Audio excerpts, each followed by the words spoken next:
네, 윤조수 목사님 수고해 주셨습니다. 오늘은 또 네팔 선교 이야기가 동영상과 사진과 함께 길어졌습니다. 아무튼 영상으로 짧게 보지만 그 뒤에는 그 영상이 있기까지 수많은 사람들의 구체적이고 실제적인 삶이 실타래처럼 얽혀 있다는 생각이 드는데요. 어, 여러분들 네팔 선교 이야기 히말라야를 걷고 있는 예수를 우리가 듣고 보면서 여러분들이 편안하게 여러분 생각을 나눠 주십시오. 특별히 뭐 선교의 모델이나 또는 선교의 경험뿐만 아니라 한국 사회에 특히 아까 우리가 그 네팔의 불교가 부처님의 말씀이 바람을 타고 온 세상에 퍼져나가기를 기원하는 우리가 문화의 그 깃발을 보았습니다마는 우리는 포교 또는 선교를 어떻게 생각하고 있는가 굉장히 중요할 것 같습니다. 우리 정숙자 부사님 먼저 말씀하시고 그다음에 권혁태 선생님 말씀하시면 좋겠네요. 정숙자 부사님, 네. 아니, 제가 지금 그냥 처음부터 켜놓으셨어요? 아무것도 안 그러면 꺼서 지금 먼저 네, 했습니다. 괜찮습니다. 죄송해요. 그 권혁태 선생님, 예, 예, 잘 됐습니다. 안 그래도 제가 말씀을 드릴까 그런 생각도 있었는데 잘 됐습니다. 윤정수 목사님 이렇게 긴 시간 해주시니까 저한테는 만감이 교차합니다. 아마 최고의 독자를 만난 게 아닌가 그런 생각이 듭니다. 왜냐하면요, 제가 한때 1995년에 네팔에다가 이런 선교 기지를 하나 만들까 이런 구상을 했습니다. 간단히 이제 그 이야기를 좀 드리자면요. 1995년에 부에노스아이레스 세계 침례 대회가 열렸습니다. 예, 그래 열려서 그때 네팔, 그다음에 인도, 아삼 뭐 이런데 그 우랄 타이어를 쓰는 그 한국계의 그 선교사들이 여기도 많이 왔어요. 그래 같이 의논을 많이 하다가 그 계획이 그 계획을 제가 접었습니다. 이건 이제 좀 다른 이야기인데 그때 이제 그 한국의 그 빌리 김이죠. 김장한 목사님이 보니까 이분이 키는 작아도 그분이 원래 우리 김동명 목사님이 키워서 그 목사를 만든 분이에요. 수원중앙청에.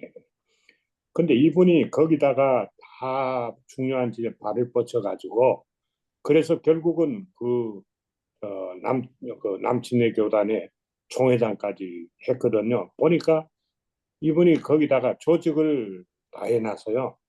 근데 그분이 상당히 그 정치적인 그런 분이라 가지고 그런 분 옆에 가서 뭐 하면 그꼭그저 좋은 결과가 나오기 어렵거든요. 그래서 제가 네팔 쪽에다가 그때는요 한 500불만 선교사 한 사람 지원하면요 그 선교사가 차 끌고 다니면서 선교할 수 있는 그런 좋은 시절이었어요. 지금은 물가가 많이 올랐더라고요. 그때는 뭐 물가도 싸고 좋고 그 네팔 사람들은 실제로 반은 한국말을 써요. 원어가 절반 언어가 거의 한국말하고 비슷하고요. 그다음에 영어를 좀 하니까 돼서 하다가 제가 이제 그런 큰 꿈을 그러니까 윤정수 목사님이 지금 아마 생각하시고 하시는 그런 꿈을 제가 상당히 크게 이제 꾸다가 한국 사람이 그렇게 들어가는 그런 곳에 가면은 별로 재미없다. 그래서 이제 접었는데 그것을 아마 윤정수 목사님이 대신 그거를 좀 하신 게 아닌가 그런 생각이 드는데 하나 참 감사한 것은 원래 침례교회가 어디에 선교를 하더라도 말씀 중심으로 하거든요. 성경을 가르치고 성경을 나누던데 그 목사님도 그렇게 하시니까 제가 하고 싶었던 그 꿈을 윤 목사님께서 이렇게 하시는 것 같아서 너무 감사하기도 하고요. 굉장히 그 동질감을 느낍니다. 그러니까 여기 파타고니아는 다시 말하면 제2의 히말라야라고 보면 되거든요. 세계의 지붕이 이제 히말라야면은 여기는 세계의 궁전이다. 이렇게 파타고니아를 생각하면 되거든요. 그 길목인데 앞으로 형제 교회가 되고 이제 형제 지역이 돼 가지고 왔다 갔다 많이 하면 되겠다. 그런 생각을 해봅니다. 감사합니다. 네. 우리 김성봉 목사님 네. 말씀하십시오. 어, 잘 들리십니까? 네. 네.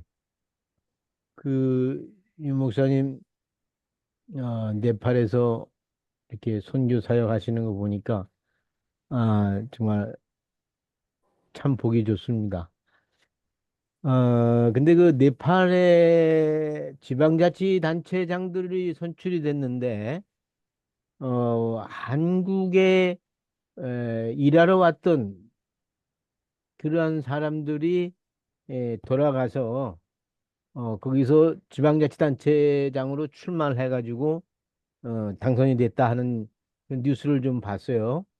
그리고 네팔 신문에 그 일면 톱으로 올라가는 게 대한민국의 최저임금이 얼마냐, 그 얼마로 결정되는 그것이 최대 관심사로 네팔 신문 일면에 톱으로 올라간다, 그런 얘기도 들었습니다. 네팔이 멀리 있는 나라가 아니고 저희들하고 아주 밀접하게 관계가 돼 있는 나라는 걸 제 샘터교회 목회하면서도 1980년대인데도 그때 벌써 어, 너무 한국 사람하고 얼굴이 비슷해도 어느 나라에서 왔냐고 물어봤더니 네팔에서 왔다고. 그래서 같이 식사도 하면서 얘기 나눴던 그 어, 네팔인인데 이름을 잊어버렸어요. 뭐 기억력이 별로 좋지 못해서. 하여간에 그 네팔과 우리는 지금 아주 밀접하게 가까이 연결되고 있다. 예, 그 속에서 그 선교 사역을 하시는 걸 보면서 아주 마음이 흡족했습니다.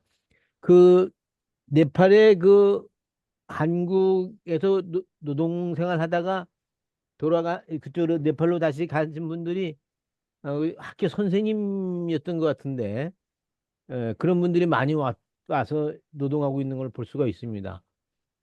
뭐 이런 거에 대해서 좀 저희가 들어서 좋은 얘기 혹은 들어야만 하는 얘기 있으면 좀 해 주십시오.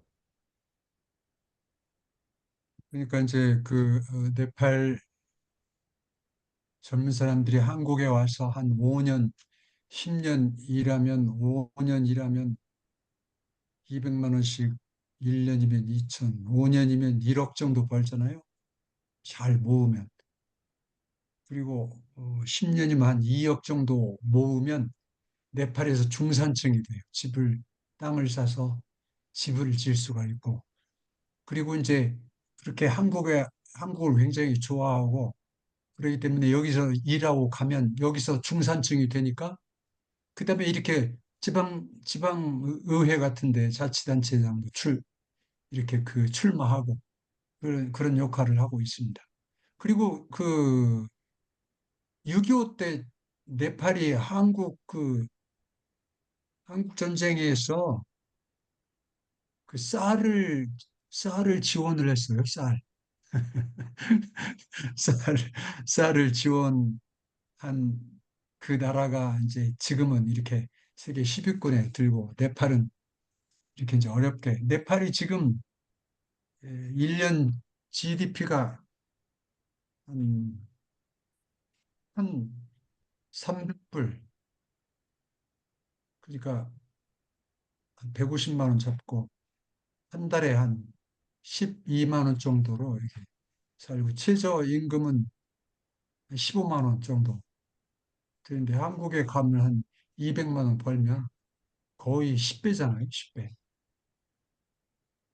이제 한국에 와서 공부한 아이들도 많고 또 한국에 와서 이 기독교 신앙을 갖게 되고 여기 파멜의 여행사 홈이라는 사장이 한국에 와서 일하다가 보니까 네팔이 잘 살려면 예수님을 믿어야 되겠다 생각하고 아주 독실한 신자가 돼서 돌아와가지고 여기서 교회도 세우고 파멜의 큰 호텔, 10층짜리 호텔을 세우고 그래서 우리가 이렇게 목사님이 기도해 주셔가지고 우리가 축복을 많이 받았다고 저한테 밥도 가끔 사고 아주 신앙생활 잘하고 그래요.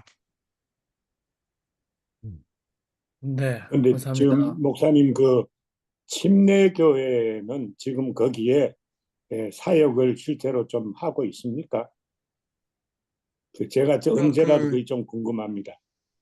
네팔은 이제 그 세례보다 침례를 다 줘요. 침례.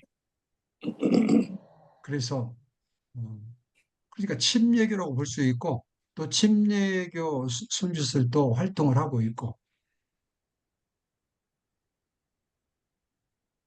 열심히 일을 하고 있어요. 침례교에서도. 네, 저는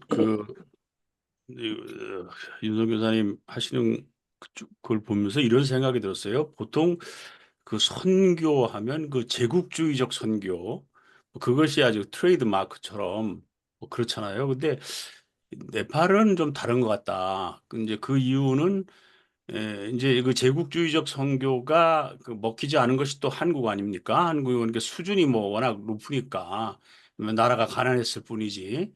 그래서 여기서 한국은 사실 제국주의적 선교를 받았다고 할 수 없죠. 근데 네팔 같은 데는 어쨌든 뭐 영적으로 그것이 기독교가 추구하는 것 똑같지 않지만 그 영적인 굉장히 무드가 있는 데 아닙니까?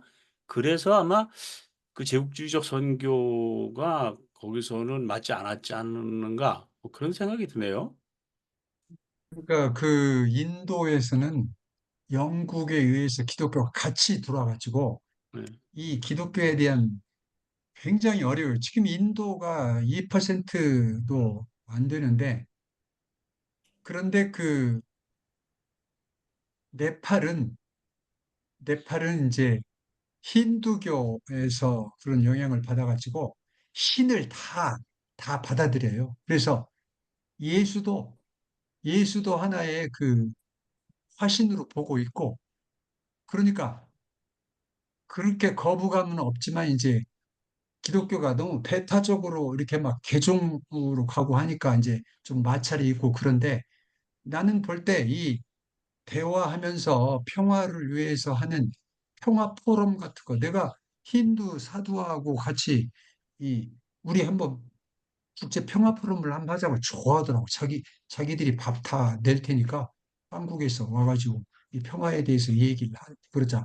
그런데 한국에서 올 사람이 없어가지고 저 하다가 못했는데 여하튼 그렇게 접촉을 하면서 이 컨택 포인트를 잡아가지고 이렇게 우리 그 스탠리 존스가 한 것처럼 이제 인도의 그 간디하고 대화하면서 이렇게 같이 이 평화를 위해서 이렇게 같이 이렇게 활동을 하면 예 가능성이 있다고 보는데 여기 그 보수적인 그런 그 선교사들은 그냥 뭐 우상, 미신, 막 개종 막 나고 그거 버리고 막 그건 잘못된 거고 이렇게 하니까 접촉점이 안 되고 대화가 거의 안 되고 있어요.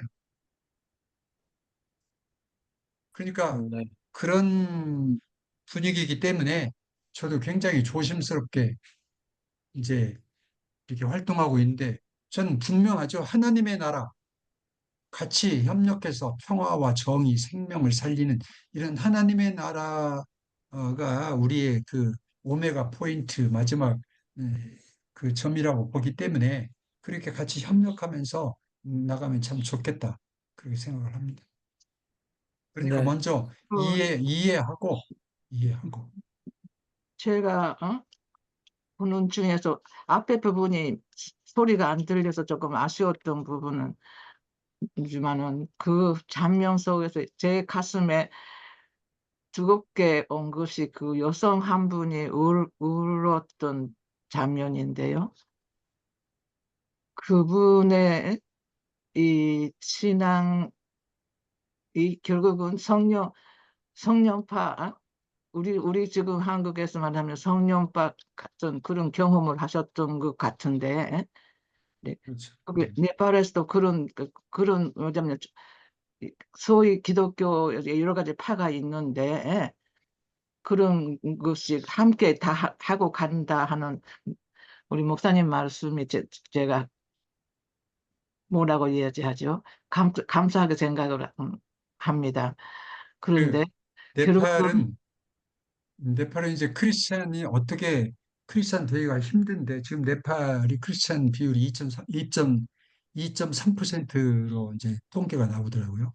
어떻게 크리스찬이 됐는가 이제 물어보면 50% 이상이 아파서 아, 뭐 무당한 테 가고 뭐 여러 가지 약도 써보고 병원 전전하다가 도저히 이제 마지막으로 교회 가서 기도하고 하다가 고침받고 이렇게 새로 이제 예수님 믿고 신앙생활 하는 경우가 굉장히 많고 그래서 굉장히 뜨거워요. 이게 체험적이고 그리고 아까 그 여신도 밤에 그 교회당에서 자고 자기 집을 이제 교회로 내주고 같이 이제 그렇게 예배를 드리는데 밤에 항상 기도를 하는데 어제 저녁에 하나님의 음성을 들었다고 주의 거룩한 종들이 나의 기뻐하는 종들이 오니까 너는 무릎을 꿇고 기쁨으로 영접을 하라. 그래서 자기가 이렇게 주님 말씀 순종하면서 이렇게 이 영접을 하고 환영한다. 지금 주님의 나라가 확장되고 있고 그리고 주님께서 울고 계신다. 이런 그 방언으로 하고 막 그 예언으로 하고 이렇게 하는 걸 이제 들으면서 야, 이 성도들이 예배하는 예배 처소를 짓는 것을 하나님이 굉장히 기뻐하시는구나. 제가 확신을 가지고 이렇게 제가 어려운 교회들 정말 온 교인들이 합심해서 이렇게 조금 모아놓고 이제 교회당을 예배 처소를 지키를 원하는 교회들 제가 후원해서 이렇게 짓고 봉헌식 하고 그러면 얼마나 은혜스러운지 그리고 그 교회들이 이제 힘을 얻어가지고 막 부흥하고 또 선교하고 이제 네팔이 이제 영어도 잘하고 신앙이 뜨겁고 그러니까 그리고 네팔 디아스포라가요 전 세계적으로 500만 명이 나가 있어요. 500만. 그 500만 디아스포라를 훈련시키면 세계적인 선교 국가가 될 수 있다. 이제 이런 비전을 제시하면서 같이 활동을 하고 있습니다. 네, 초창기에 한국 기독교도 여성들이 세웠지 않습니까? 그렇죠. 그리고 네팔이 지금 그런 그 영상 속에서 제가 느끼는 것은 결국은 여성들의 믿음의 생활이 지금 네팔에 가장 지금 중심이 되어 있는 것이라고 예, 그렇게 봤습니다. 남자들은 외국으로 다 일하러 나가가지고 사우디, 쿠웨이트 또 이렇게 일본 저쪽 유럽, 한국 그러니까 한국에만도 5만 명이 나가 있어요. 젊은 남자들이. 그러니까 이, 이 집에는요 아이들하고 어머니하고 할머니, 할아버지만 남아 있어. 그래서 교회가 이제 여성들 중심으로 그렇게 무슨 말씀입니까? 중요한 역할을 하죠. 중요한 역할. 감사합니다. 그러니까 지금 가족이 4명이라고 그러면 또 제 할아버지 할머니 이렇게 가족이 한 10명이라고 그러면 한 명은 외국에 나가서 일을 해서 돈을 벌어야 가족이 살고 아이들 공부를 시킬 수가 있고 여기는 뭐 일자리가 없으니까 일자리가 조그만 산에 있는 밭 이런 거 농사 져 가지고 자기들이나 먹고 살지 그걸로 가르칠 수는 없겠니까 이제 노동자로 나가서 해야 됩니다. 일을 해야. 윤 목사님, 예, 그 예, 네팔의 성경이 그 네팔어로 이렇게 만들어진 게 있습니까? 예, 네팔어 성경이 번역이 돼 있어요. 그것이 이제 인도 접경에서 네팔이 200년 동안 크리스찬이 살 수가 없었어요. 추방당하고. 그래서 인도 접경 지역에서 네팔, 네팔 크리스찬들이 모여서 자기들이 성경을 번역했어요. 네팔 성경. 네팔어로 성경을 번역했어요.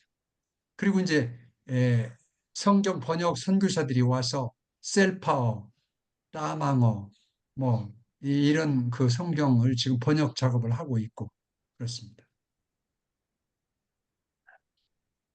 저는 사실은 이제 실제적인 질문이 오고 가시는데 뭐 항상 이론적으로만 생각하고 있어서 죄송합니다만은 이게 이제 선교 우리 그 히말라야를 걷고 있는 예수 그래서 우리 윤정수 목사님께서 그 스탠리 존스 신부의 인도의 길을 걷고 있는 예수에 굉장히 많은 도전을 받으셨다. 근데 이제 캐톨릭에서 지금 현재 스티브 베반스 신부님의 상황화 신학이 굉장히 교과서처럼 되어 있지 않습니까? 그러면 저희가 이제 토론할 수 있는 어떤 신학적인 토론은 항상 성교는 교회란 무엇인가, 교회가 어떤 기능을 하는가라는 자기 이해가 굉장히 중심이 돼야 된다고 생각하고, 그 다음에 이제 문화를 어떻게, 그죠? 문화, 교회와 문화, 뭐 기독교 문화. 그래서 뭐 우리가 니보의 문화 얘기도 패러다임이 있습니다만은 그 문화, 그다음에 상황화 이것들이 굉장히 복합적으로 돼야 된다고 생각합니다. 근데 우리 지성수 목사님께서 말씀하셨던 제국주의적 선교 이것은 항상 서구 교회 중심이었지 않습니까? 그래서 이제 윤정수 목사님께서도 WCC 세계교회협의회 그래서 세계교회협의회는 뭐 용공에다가 뭐 음련이 뭐 음모론이 많습니다.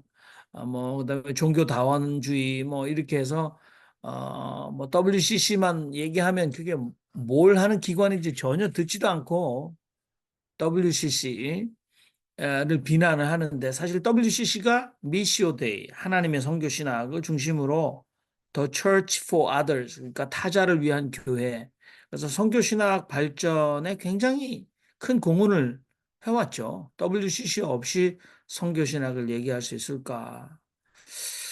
아무튼 현장에서 우리가 김진수 장로님 같은 분도 예전에는 저희가 온라인상으로 모셨습니다만 예전에는 이제 이게 전부 다 우리 윤종수 목사님 말씀하셨을 때 얼마면 성경을 번역하고 얼마면 한 가족을 얼마면 신학생 한 학생을 또 장학금을 댈 수 있고 그래서 사실 선교 지원금 바울도 초창기에 로마 교회로 연보를 가지고 가려고 했습니다만 이 지원금 굉장히 중요한 부분 중에 하나입니다. 그런데 이 부분에 대해서도 저희가 그러니까 아주 현실적인 이슈를 얘기를 해야 되겠죠. 그러니까 그런 부분에 대해서 예전에는 그 기독교 실업인들 사업을 해서 돈을 많이 받은 분이 선교를 지원하는 컨셉이었죠.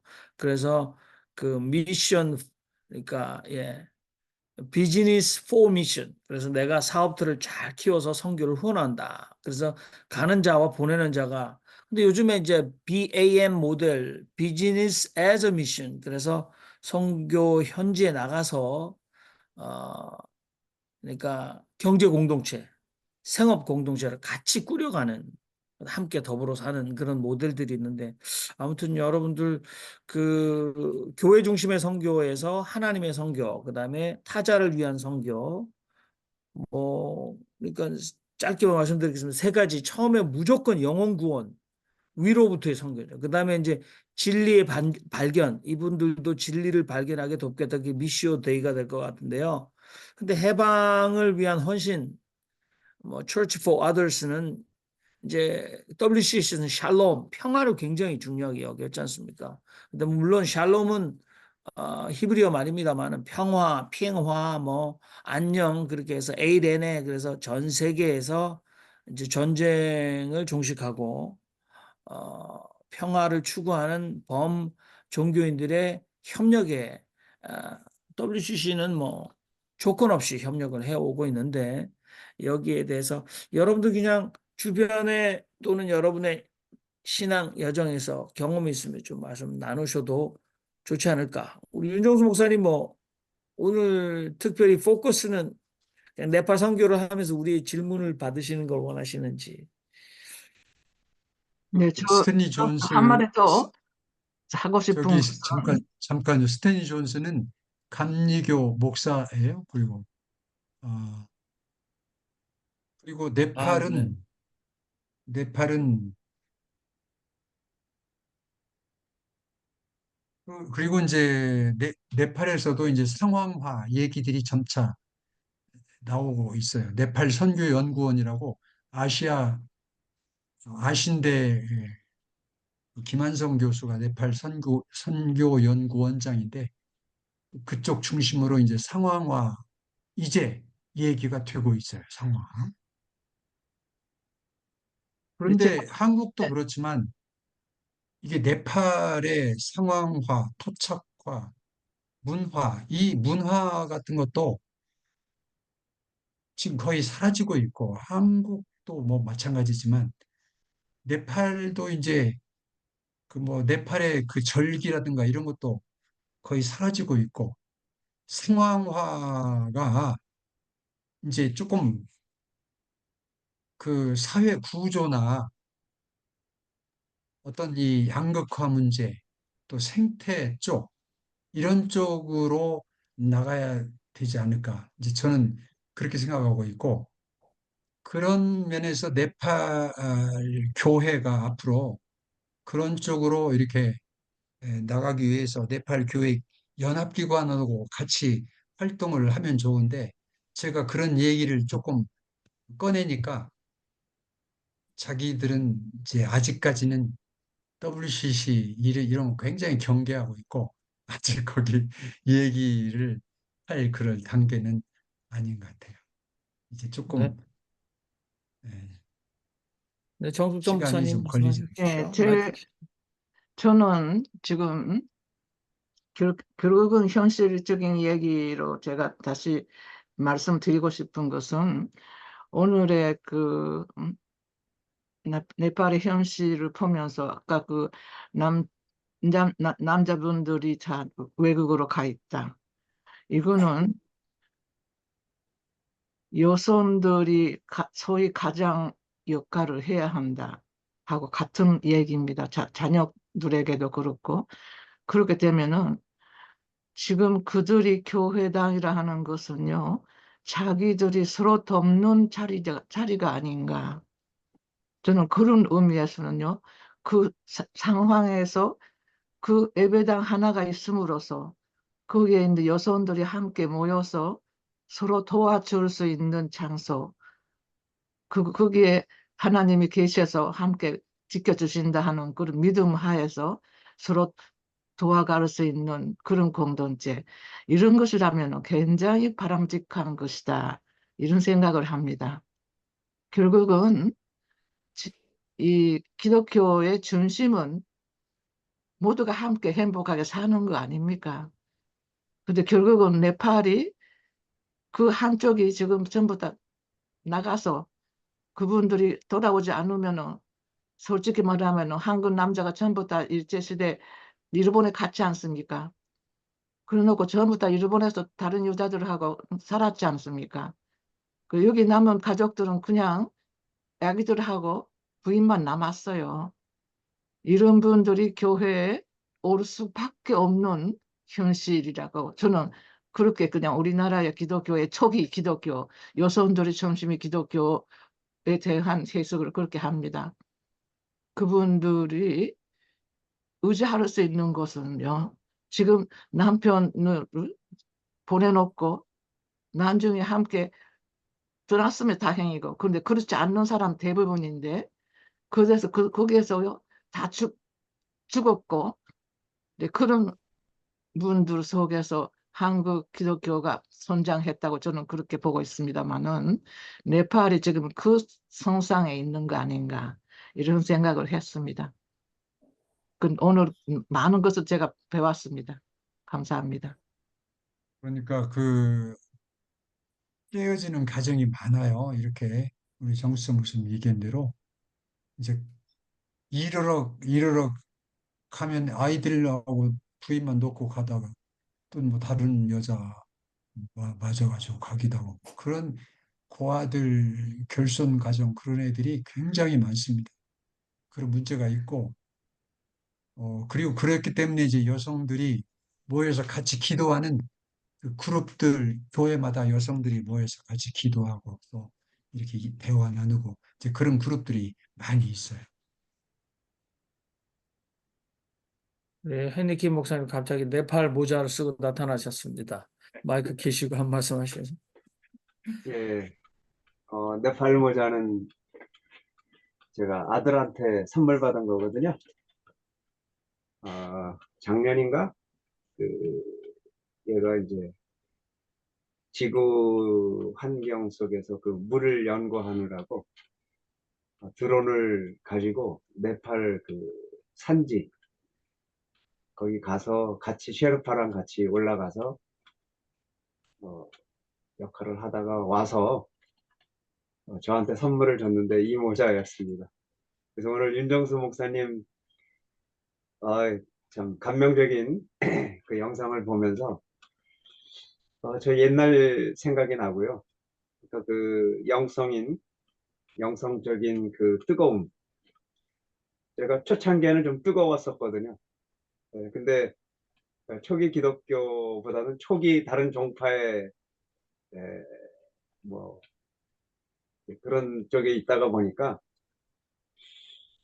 내가 하여튼 이 뜨거운 영성의 그런 것들이 다시 일깨워지면서 좀 착잡한 그런 마음도 들었던 것이 이제 그런 것들이 지속적으로 과연 어떻게 평화적인 열매를 맺을 수 있을까? 선교의 순수한 열정을 가지고 그 예수님을 만났던 사람들이 과연 돈 맛을 알고 권력 맛을 알고 명예 맛을 알고 다른 길을 간 사람들을 또 제 주변에서 많이 봤기 때문에 저 스스로가 또 그랬기 때문에 그런 가운데서도 우리 윤정수 목사님이 히말라야를 걷는 그런 모습들을 보여주면서 아까 말씀하신 것처럼 저는 이 하나님의 나라는 평화라고 생각이 됩니다. 갈등도 없고 서로 갈등을 해소하고 서로 얼싸안고 같이 이웃과 같이 나가는, 같이 걷는, 그래서 히말라야를 걷는 그 메시지가 저한테는 상당히 오늘 뜨겁게 와닿아서 앞으로 이 네팔이 거기에 있는 고유한 문화가, 거기에 있는 고유한 문화재들이 어떻게 보존되면서 하나님의 나라를 품에 안고 갈 수 있을까? 이제 그런 것들이 우리의 과제가 아닐까 그런 생각이 듭니다. 그래서 우리나라는 단군상 목이 그냥 막 잘라지고 했던 기억들이 있거든요. 산기도 간다고 그러면서 거기 교회에 있는, 아니 절에 있는 불상들을 갖다 다 엎어버리는 그런 무지막지한 기독교인들이 있었는데, 혹시 네팔의 그 고유한 문화유산들이, 아까 이제 상황적인 말씀도 하셨는데, 이 문화가 어떻게 극복하면서 문화를 어떻게 안고 또 하나님의 나라를 이끌어갈 수 있을까? 이것은 또 윤 목사님 말씀하신 대로 환경과 이 생태계, 이 지구 기후 변화 시대에 우리가 어떻게 이 지구를 온전하게 보존하면서 하나님의 나라를 품어 안고 갈 수 있을까? 이제 그런 생각이 들어서 제가 말씀드리고 싶었습니다. 네, 이상입니다. 감사합니다. 그 사실 선교 신학이나 또 선교에 헌신하는 분들은 통계를 많이 냅니다. 그래서 전 세계에서 그 가장 많은 선교사를 보내는 나라. 그래서 그다음에 이제 전 세계에서 선교사를 가장 많이 받아들이는 나라. 그래서 sending countries, receiving countries 그렇게 나누는데, 사실 전 세계에서 숫자상으로 가장 많은 선교사를 해외로 보내는 나라는 탑 1이, 불변의 탑 1이 사실 미국이죠. 그런데 이제 미국을 능가할 만큼 한국이 선교사들을 굉장히 많이 보냈습니다. 그런데 이제 일각에서 그렇게 물량적으로 통계를 내면 이게 변수가 없다. 그래서 이제 항상 한국은 세계의 탑 5 그 샌딩 컨트리였습니다. 그런데 그렇게 통계를 내지 말고 기독교 인구당 선교사를 몇 명을 보내는지를 조금 그렇게 다시 통계를 내자. 그래서 다시 통계를 내서 봤더니 여러분 전 세계에서 기독교 인구당 가장 많은 선교사를, 그러니까 인구당입니다. 내보내는 나라가 여러분 어디라고 상상을 좀 하십니까? 그 통계는 너무 충격적이에요. 전 세계에서 자신의 나라에 있는 지금 이제 윤종수 선교사님께서도 네팔의 기독교인이 2%라고 하셨고 유럽의 20개 나라가 지금 개신교 인구 그러니까 캐톨릭을 제외한 개신교 인구가 유럽의 20개 나라가 1%가 안 되거든요. 그럼에도 불구하고 자신의 나라의 인구 중에 기독교 인구 굉장히 적은데 그 중에서 가장 많은 퍼센테이지의 선교사를 보내는 나라가 전 세계에서 1위가 팔레스타인입니다. 굉장히 쇼킹이에요. 그럴 수 있을까? 그렇습니다. 세상에. 그래서 사실은 선교나 이 기독교의 이 축의 핵심이 서구 기독교에서 아시아로 갔지 않습니까? 그리고 남미 쪽으로, 물론 남미도 유럽이 남미를 식민지하면서 기독교 인도가 많았습니다만은 21세기의 세계 기독교의 중심은 아프리카가 될 것이다. 가장 많은 그러니까 대륙 컨텐츠 그러니까 대륙에서 가장 많은 기독교인 숫자를 가지고 있는 대륙은 유럽도 아니고 아시아도 아니고 아메리카도 아니고 아프리카가 될 거다. 그러니까 선교의 판도가 달라지고 있다라고 우리가 봐야 되고 저는 오늘 윤종수 목사님께서 네팔 선교 특히 디아스포라 네팔인이 500만이 넘는다. 그리고 이 사람들은 영어를 가지고 있다. 그리고 이 힌두교의 기원과 불교의 실생활, 그러니까 힌두교의 깊은 인도 철학과 그 다음에 생활 불교를 경험한 네팔인들이 지금 생태 문제의 핵심인 세계 지붕 히말라야에서 기독교를 어떻게 상황화해서 받아들일까? 그것은 앞으로 선교 신학의 어떤 패러다임을 바꿔낼까라는 굉장히 큰 기대가 있는데 아무튼 뭐 좋은 말씀들을 좀 해주셨습니다. 우리 윤정수 목사님 우리 시작한 지 1시간 반 됐는데요. 다들 또 말씀을 좀 더 해주시면 좋겠고요. 오늘 참석하신 분은 다 말씀을 하셨고 우리 서백진 장로님이나 양보영 선생님, 조인철 선생님, 또 이혜경 선생님 얼마든지 마이크 켜시고 말씀하셔도 환영합니다. 우리 윤종수 선교사님 아쉬운데 초기 그 동영상은 우리 서백진 장로님께 보내드리면 서백진 장로님께서 좀 힘드시긴 하지만 음향이 빠진 부분을 편집으로 보충해 주실 수도 있지 않을까. 그래서 요거는 조금 꼭 아까 그 프랑스인이 맞아. 그거 플루트 하는 거. 그거 좀 플룻 한번, 부는 소리는 좀 들었으면 하는 소리 그거 한번 저희도 해봐요. 바람도 있었거든요. 그래서 우리 서백진 장로님이 해주실 것 같은데 우리 이혜경 선생님, 서백진 장로님, 양보영 선생님, 조인철 선생님 말씀이 없으시면 우리 또 다른 분 또 추가로 하실 말씀이 없으시면 지금 하셔도 되고요. 윤종수 선교사님께서 오늘 네팔 선교 보고 하시면서 저희들에게 또 앞으로 우리 윤정수 선교사님과 이 사랑방, 신앙과 신학 사랑방에서 교류하면서 어떤 비전을 가지고 계신지. 물론 우리가 성지순례 히말라야를 걷는 그 예수님과 함께 그 길에 동참해서 도상의 기독교, 도상의 영성을 좀 체험하는 산티아고가 아니라 히말라야의 좀 갈 수 있는 기회가 좀 오면 참 너무 좋겠다. 그런데 윤종수 목사님 좀 말씀 더 추가를 해 주십시오. 그런 부분에 대해서. 산티아고는 갈 것이 없고 이 히말라야 순례를 와야 돼. 히말라야 순례. 지구의 최고의 생태 비경이면서 수행자들의 고향. 저는 이제 인도, 티베트, 히말라야를 좋아해서 제가 참 여러 번 많이 방문을 하고 인도 히말라야 또 힌두교 4대 성지도 있고 이제 그렇게 했지만 이 이제 저는 히말라야에서 콜링을 받았기 때문에 히말라야를 가야 영성이 살아나요. 이제 항상 히말라야를 보고 살면서 히말라야 걸으면서 또 그 히말라야 있기 때문에 6년 동안 제가 성경을 시로 또 써서 만들어 냈어요. 이 히말라야 없이는 그런 것이 나올 수가 없다고 그러고 여튼 한번 저기 히말라야에 와서 한번 같이 걷는 기회가 있으면 참 좋을 것으로 생각을 합니다. 네.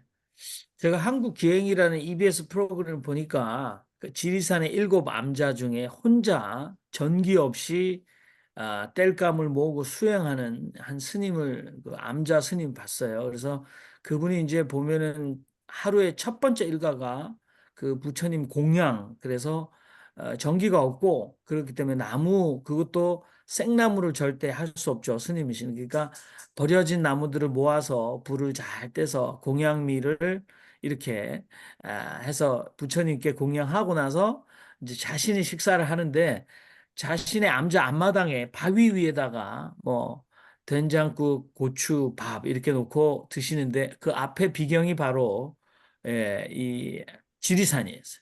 그래서 지리산의 최고의 봉우리를 보면서 자기가 이게 뭐 EBS 한국 기행에서 자랑하더라고요. 이 내 앞마당이 지리산이 우리 집 앞에 바로 이 우리가 내 거다 이렇게 얘기하는데 아마 그 스님은 아마 윤종수 목사님 앞에서는 아마 무릎을 꿇지 않았을까. 히말라야 네, 에베레스트와 안나푸르나를 보시면서 기도하시는 우리 윤종수 목사님 굉장히 부러운 포지션입니다. 자, 오늘 선교 보고 같은 네팔 이야기 들었는데 사실 그 속에 사람들의 이야기를 하나하나 찾아가려면 얼마나 또 많은 대화를 우리가 나눠야 됩니다. 근데 윤종수 목사님께서 특별히 이렇게 영성과 관계돼서 우리가 서로 나누고 또 대화하기를 굉장히 원하고 계시고 또 기독교 선교의 문제에 있어서도 저희가 흔하게 접할 수 없는 네팔 선교의 문제 또 네팔 선교의 비전 이런 걸 가지고 우리도 한국 기독교 또는 이민자 기독교회가 새로운 인공호흡을 좀 받을 수 있는 그런 실천적인 일들이 좀 일어나면 좋겠고 또 우리 윤정수 목사님은 이 신앙과 신학 사랑방 프로모션 우리가 이러고 있으면 안 된다. 더 많은 분들 모시고 와서 혜택을 줘야 된다 그러는데 우리가 열심히 이렇게 여러분들 성의껏 준비하고 또 진솔하게 대화한 대화는 다 그래도 영상 기록물로 남아서 많은 분들이 원하시면 원하는 시간에 보실 수 있도록 애를 쓰고 있습니다만은 아무튼 더 애를 쓰도록 하겠습니다. 여러분 모두도 여기에 대해서 좀 주인의식을 가시고 참여했으면 좋겠고 아무튼 히말라야를 가면 나중에 아르헨티나도 갈 수 있다. 그래서 세계의 지붕과 땅끝 마을까지 좀 찾아다니고 또 찾아오시는 분들이 좋은 체험해서 나누면 좋겠다. 그런 생각이 드네요. 자, 여러분 다른 말씀 없으십니까? 예, 한 가지 그러면 제가 네네. 질문을 좀 드리고 싶은데 이제 하드웨어는 이렇게 됐는데요. 사람 중심의 흐름이 어떻게 되는가? 예를 들어 우리가 몽고 계통의 사람이잖아요. 우랄 알타이어 계통의 사람이잖아요. 제가 가만히 이제 여기서 추측하기는 몽고나 네팔이나 그다음에 이제 그 아시아 벨트를 쭉 보면 한국으로 온 우랄 알타이어 몽골리안 계통이 있지만은 또 다른 흐름으로 간 그 계통이 있는 것 같아요. 어느 정도 그 네팔이나 부탄이나 이쪽에 그 아삼이나 여기에 흩어져 있는 그 사람으로서의 한국 사람 벨트가 아까 이제 정 목사님이 파키스탄 이야기도 나오는데 파키스탄 쪽에도 그 몽골리안 계가 많이 있다는 거죠. 그 점이 어떤지 한번 목사님 생각해 보셨는지요? 예. 이 네팔은 이제 히말라야를 중심으로 티베트, 중국, 몽골리안들이 이제 내려왔고, 그리고 이쪽 인도 아리안들이 만나요. 이 히말라야에서. 그래서 여기는 또 인도 남쪽의 드라비다 아주 흑인, 아프리카에서 넘어온 흑인들이 인도 남쪽에 살고 있어요. 그러니까 이 흑인과 백인, 아리안, 그리고 몽골리안들이 만나는 지점이 히말라야입니다. 그래서 150개 부족이 150개가 넘는 언어로 이렇게 얘기를 하면서 그래서 네팔은 연방 국가예요. 연방이 모여서 같이 나라를 이루어 사니까 저 아주 다인종, 다양한 그런 그 인종들이 만나서 같이 어울려 살아가는 그런 그 경계지대가 이 히말라야, 네팔이라고 할 수가 있습니다. 네, 그러면 계속 한 가지 김성모 목사님. 그 옴마니 빠뜨 대용, 옴마니 밤매움. 예, 옴마니 반메옴. 네. 그게 힌두교 교리예요? 그렇죠. 그 옴이라는 것은 이제 태초의 소리다. 그래서 옴, 막 이렇게 얘기하면서 이제 수행자들이 수행을 하고 그러는데, 이제 힌두교를 이렇게 개혁한 것이 불교예요. 그래서 힌두교는 불교를 자기들과 같이 생각하고 있습니다. 네, 그리고 옴이라는 말은 지구가 자전하는 소리를 인간의 문자로 표현하면 옴 진동이라고 그러는데 저도 맞아요. 옴 진동 그런 수련 좀 소리. 많이 예. 참여해 봤습니다. 자, 우리가 편안하게 우리 뒤풀이 담화를 통해서 얘기를 나누도록 하고요. 오늘 히말라야를 걷고 있는 예수 네팔 선교 이야기 해주신 우리 윤종수 목사님께 다시 한번 박수를 드립니다. 감사합니다. 구독과 좋아요 잊지 않으셨죠?